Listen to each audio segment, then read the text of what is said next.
Hello everyone. We're going to hear another awesome presentation by Hervé Riboni.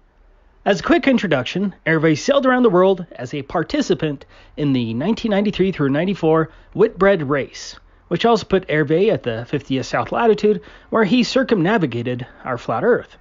Hervé has sailed over 100,000 nautical miles and crossed the Atlantic 8 times.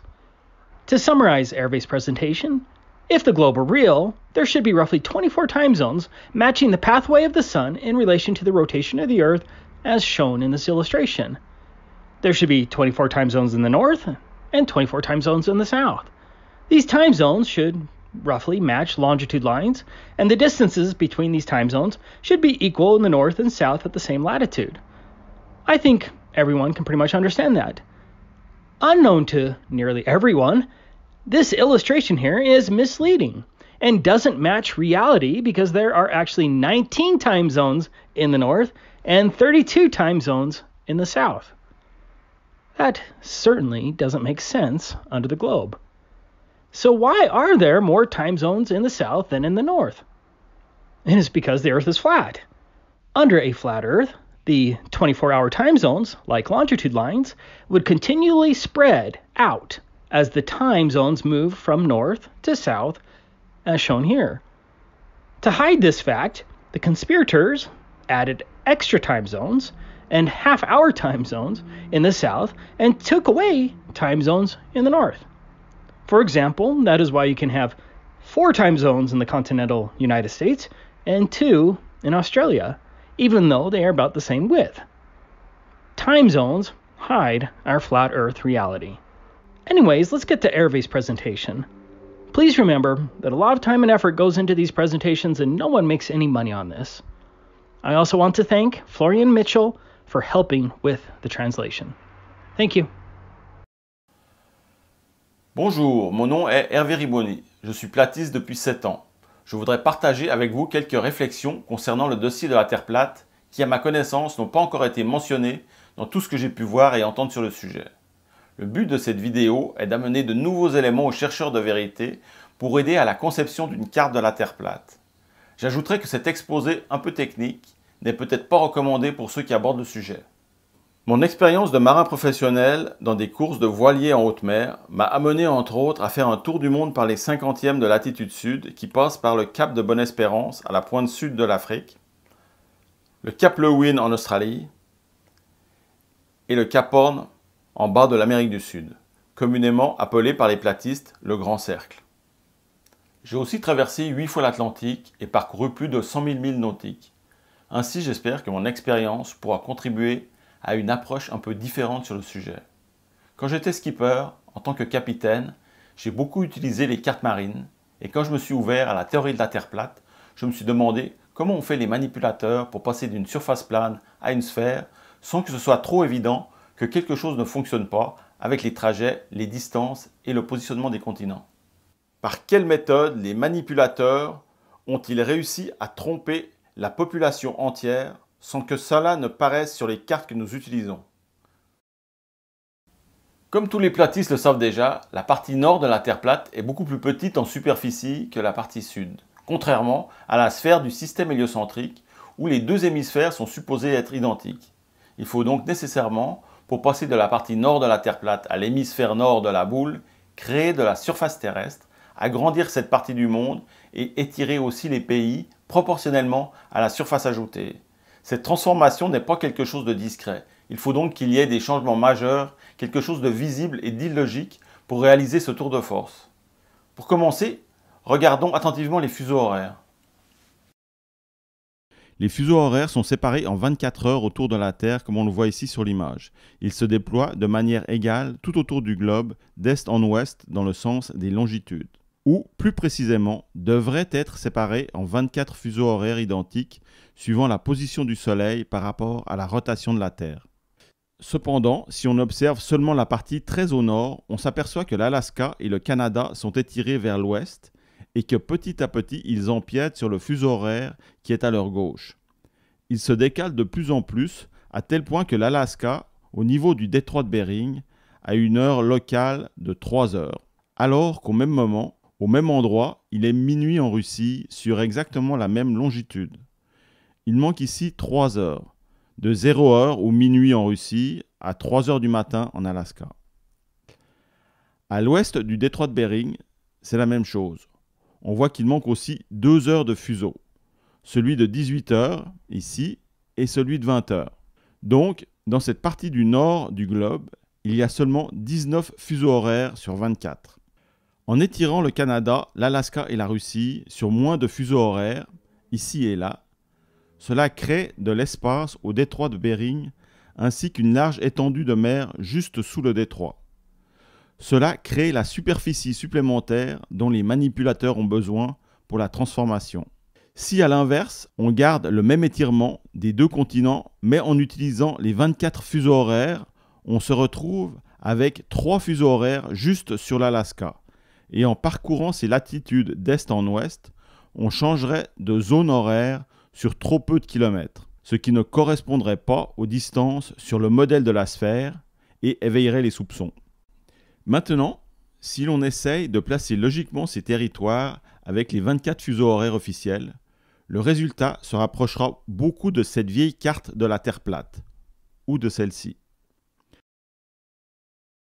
Regardez comme l'angle des côtes du continent nord-américain et de la Russie sont différents que sur une map monde ou même sur la carte Gleason. Les côtes sont beaucoup plus proches sur la vieille carte. À mon avis, la Gleason est une projection de la sphère. C'est pour cette raison qu'elle n'est pas censurée sur Internet, c'est une fausse piste. Voyez la différence en supprimant des fuseaux horaires ou en les utilisant tous. Il n'y a presque plus d'espace supplémentaire sous le détroit. La seule possibilité, malgré les incohérences, la moins illogique pour les manipulateurs pour passer du plat à la sphère, est bien celle de cette illustration. Les rares traversées officielles dans cette zone, qui se sont faites en planche à voile par exemple, ont été réalisées précisément au détroit de Bering, à l'endroit le plus rapproché des deux continents, où la distance est de seulement 83 km, ce qui ne fait aucune différence entre les deux modèles de carte.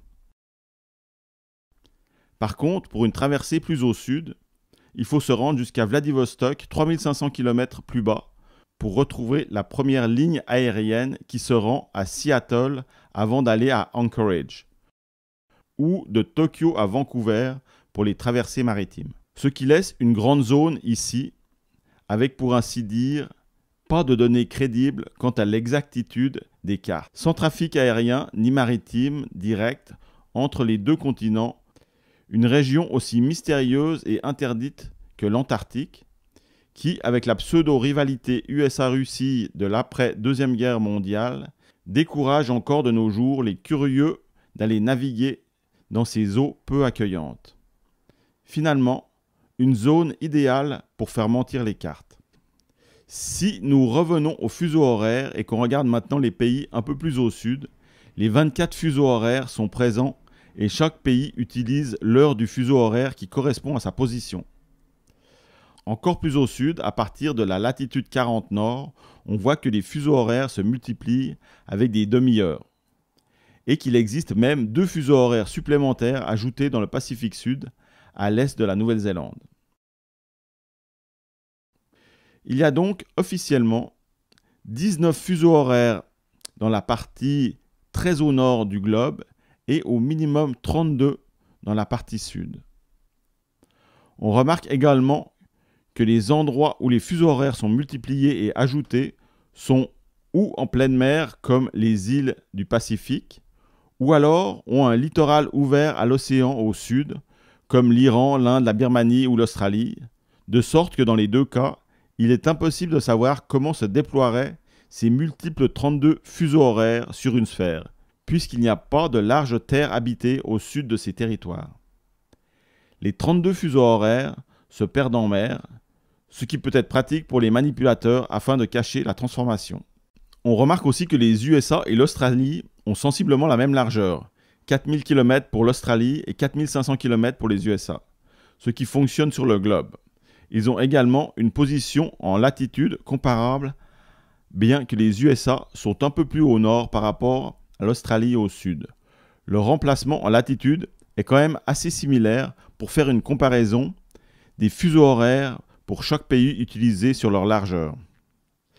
Si on reporte leur position et leur largeur sur un globe, on voit ainsi que la largeur des fuseaux horaires entre le nord et le sud versus leur position à latitude n'est pas assez différente pour justifier une différence du double de fuseaux.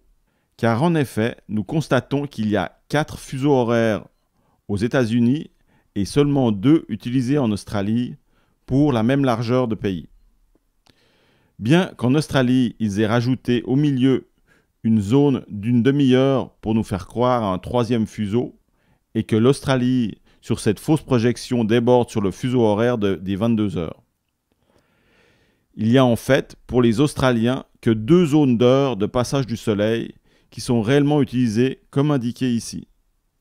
Sur les illustrations de fuseaux horaires, l'Australie apparaît beaucoup moins large que les USA, même en la faisant déborder sur le fuseau des 22 heures, ce qui à mon avis n'est pas la réalité puisque cette zone horaire n'est pas utilisée. La différence de largeur vient du fait que les fuseaux horaires sont parallèles sur cette illustration, alors que dans la réalité, sur la Terre plate, ils s'élargissent en se dirigeant vers le sud, ce qui concorde avec la grande largeur de l'Australie et l'utilisation de seulement 2 fuseaux horaires, comparativement à 4 fuseaux horaires pour les USA. Si on place les USA et l'Australie sur les fuseaux horaires de la Terre plate, alors les heures utilisées des 2 pays sont logiques.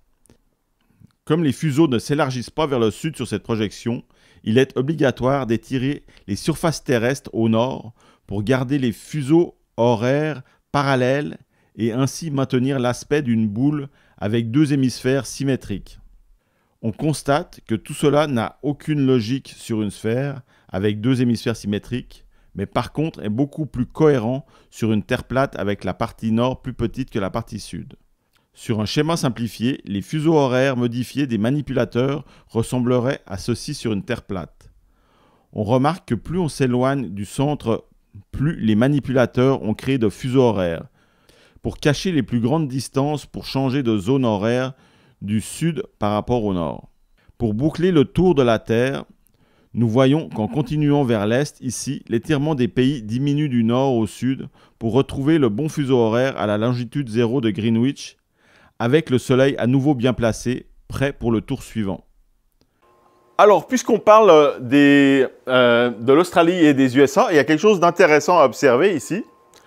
On a les 2 trajets qu'on peut comparer. Celui des États-Unis de Savannah à San Diego et celui de l'Australie de Sydney à Perth. Donc, ils font très proche de 3900 km. Les deux trajets. Et pour celui des États-Unis, on est au 33e de latitude nord. Et pour celui de l'Australie, c'est le 33e de latitude sud. Donc, vu cette disposition, on pourrait se demander, comme la Terre plate a des fuseaux horaires qui sont plus larges au sud qu'au nord, est-ce qu'on pourrait voir une différence sur les levées et les couchers de soleil, c'est-à-dire sur le temps d'ensoleillement qu'on va avoir depuis Sydney, le lever de soleil, et Perth pour le coucher de soleil. Et la même chose, évidemment, pour en haut, Savannah, le lever de soleil, et puis à San Diego, le coucher de soleil. Qu'est-ce que c'est la durée d'ensoleillement, que ce soit sur les 2 solstices ou l'équinoxe? Alors, ce qui est intéressant, c'est qu'il n'y a absolument aucune différence entre les deux. Sont d'une symétrie parfaite. Les durées, les temps d'ensoleillement sont exactement les mêmes pour la distance et puis le 33e degré de latitude sud ou le 33 degrés de latitude nord. Pourquoi ça? Est-ce que c'est parce que la Terre est un globe? Pas du tout. On va voir tout de suite pourquoi c'est comme ça. Alors, ce qui définit plutôt notre temps d'ensoleillement entre le lever du soleil et le coucher. Tous les platistes savent que le soleil il se déplace comme ça d'est en ouest. Donc, au moment où le soleil est dans notre dôme de vision, c'est ce qui va définir le lever du soleil et le coucher. Donc, on a notre petit observateur ici. Le dôme de vision, schématiquement, se situe comme ça. Au moment où le soleil arrive en bas de notre dôme de vision, ben, c'est le lever du soleil. Quand il est à midi, ben, il est au-dessus de nous. Et puis, au coucher du soleil, ben, quand il sort de notre dôme de vision, c'est là qu'il se couche avec la perspective. Donc, qu'est-ce qui se passe ensuite si on prend le même observateur, mais vu depuis le haut, donc qui est ici? Eh bien, c'est selon l'angle que va prendre le soleil dans sa course dans le ciel qui va donner évidemment la durée de l'ensoleillement. Donc, pour le solstice d'hiver, eh bien, si on a notre observateur ici, le soleil va passer plus bas sur l'horizon, à l'équinoxe un peu plus haut, puis pour le solstice d'été, là on parle de l'Australie, eh bien c'est là où il sera le plus haut dans le ciel pour l'observateur. Si on parlait eh bien, du 33e degré, donc il ne sera pas très loin du zénith, quand même, avec comme un petit angle quand même. Donc voilà ce qui définit les temps d'ensoleillement, et donc c'est normal qu'on n'a pas de différence entre le nord et le sud, puisque ce n'est pas la différence de largeur des fuseaux horaires qui va donner une différence sur le temps d'ensoleillement.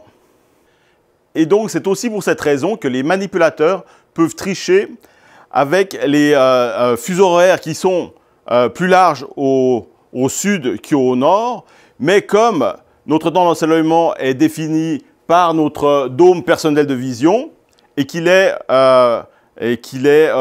unique à chaque observateur sur Terre, évidemment qu'il est difficile de voir l'asymétrie qu'il peut y avoir entre le nord et le sud.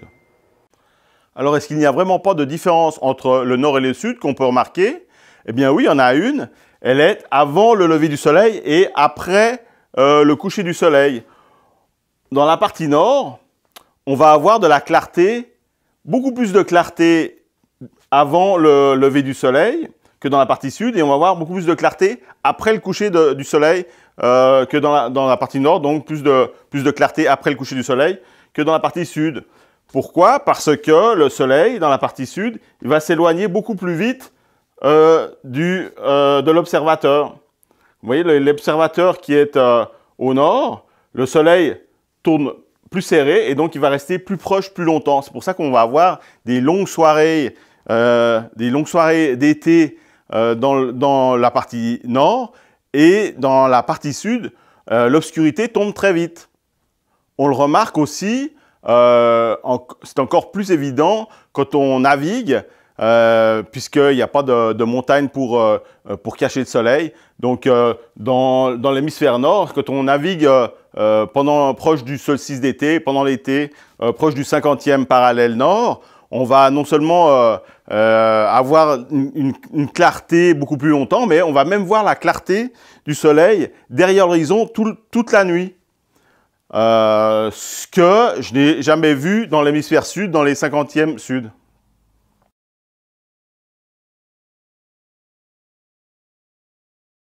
Le gros problème à régler pour les manipulateurs se trouvait au détroit de Bering. Il manquait déjà 3 heures en Alaska pour compléter les premiers 12 heures de fuseau horaire.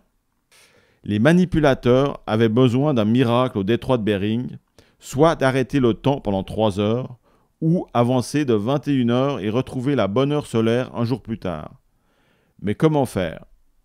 Et qu'y a-t-il de très spécial au détroit de Bering? Oui, c'est ça, la ligne de changement de date. Donc la ligne de changement de date. La ligne de changement de date, officiellement, sur la sphère, elle est de cette manière-là. Donc, on a les deux fuseaux horaires ajoutés, 13 et 14, qui se trouvent ici. Évidemment, pour donner l'illusion de la symétrie de la boule, une fois ajoutés les fuseaux supplémentaires 13 et 14, on fait revenir la ligne de changement de date sous le début de la ligne ici. Sauf que si on regarde sur la Terre plate, ici, on s'aperçoit que les 13 et 14, ils peuvent très bien aller jusqu'au bout de la Terre plate, ici, pour pouvoir rajouter des fuseaux horaires. Et dans ce cas-là, on va évidemment mettre le numéro 1 du fuseau horaire qui devrait se situer normalement ici, juste après la Nouvelle-Zélande. on va pouvoir le déplacer après les 2 fuseaux horaires supplémentaires. Pourquoi? Parce qu'ici, il n'y a que de la mer, personne n'habite. Donc, aucune terre habitée. Donc, on peut sans problème pousser le tout et recommencer avec les fuseaux horaires 1, 2, 3, 4, 5, 6, 7 jusqu'en Amérique du Sud.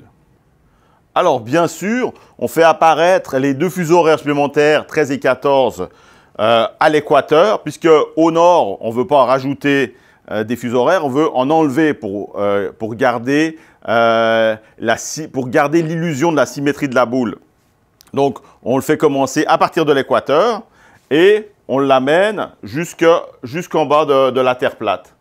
Et ensuite, comme on n'a pas de terre habitée à l'est de la Nouvelle-Zélande, on peut très bien commencer donc le premier fuseau horaire officiel à l'est des 2 fuseaux horaires ajoutés.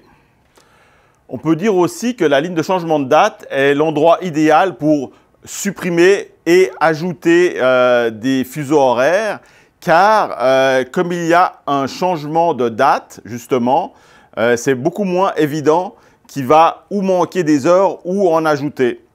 Comme les gens ne sont pas sur la même journée d'un côté et de l'autre de la ligne de changement de date, la comparaison est plus difficile. Donc juste à la ligne de changement de date, on a enlevé 2 heures, 2 fuseaux horaires donc, à l'Alaska, qui commence à 3 heures, comme on l'a vu, et on en a ajouté 2 à partir de l'équateur. Ça, c'est juste sur la ligne du changement de date. Mais sur l'ensemble de la sphère, on en a 4 qui ont été retirés au nord et au moins 8 au sud qui ont été ajoutés. Donc, dans cette zone ici, il n'y a pas de terre habitée. Donc, il n'y a pas de référence sur la longueur, la distance que devrait être un fuseau horaire. Donc, si on prend par exemple les concurrents du Vendée Globe, quand ils naviguent dans cette zone-là, ils ne peuvent pas avoir de référence. On peut très bien ajouter 2 fuseaux horaires et on ne peut pas le remarquer. Ici, pour aller un peu plus loin dans l'explication de la déformation, j'ai tracé la déclinaison magnétique. Donc, il y a 2 vidéos à voir pour comprendre pourquoi et comment ils ont ils ont mis en place une déclinaison magnétique pour pouvoir faire la transformation de la Terre plate vers la sphère et de pouvoir utiliser des cartes de la sphère tout en étant sur une surface plane.